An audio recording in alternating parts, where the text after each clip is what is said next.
répondre biso le Matou Samuel a bali pour la 5e fois na vie na ye. Donc à celle ba mariage civil 5e fois. Basi ba kufi combien? Basi ba kufi 3, il paraît mo kabela liboma au 5e. Maman kendeka.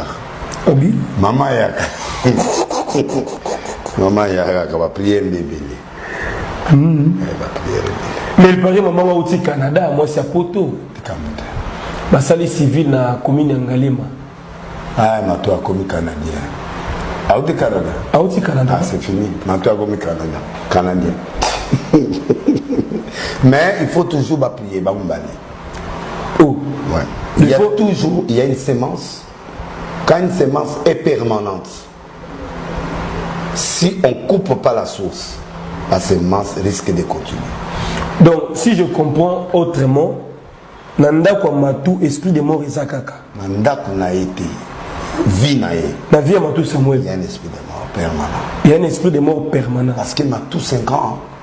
C'est un grand chanteur, c'est un grand musicien. Mais il est attaqué. Il est attaqué, il est combattu. Mais l'esprit de mort en la vie à Matou Samuel. Il est moko. Azala épargné, mais basi ne ba victime. Azala épargné, mais tant moi ça koufi, il m'a souffrir dans. Yo mobile. Bien sûr. Nous avons humilié dans mobile. Bien sûr. Critiqué aussi. Oui. Donc, il y a un esprit qui poursuit Matou. Il y a un esprit qui le poursuit. Oui, c'est un grand esprit. Un grand esprit. Oui. Un esprit géant. Oui. Il faut beaucoup de lien. C'est un serviteur de Dieu. Place à qui peut pas vivre. Et pas vivre dans la sienne.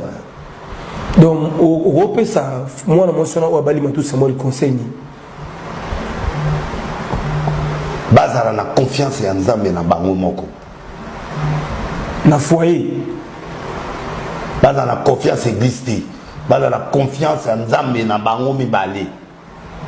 L'église ne résout pas les problèmes. Owo kimi la place mususu kuna tamusu bakoba bazakuna.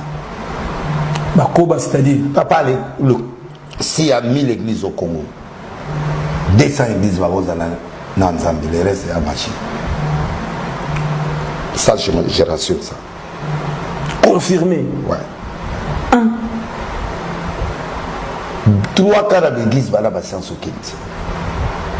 Là, le pasteur y compris, il chante en akati. Papa, la gloire de Dieu fait ça. Voici ce qu'on appelle l'élévation de Dieu. L'élévation ne vient ni de l'Orient, ni de l'Occident. So mati. T'as la élévation dans le Après Kitibo. Dieu te donne la gloire, il te fait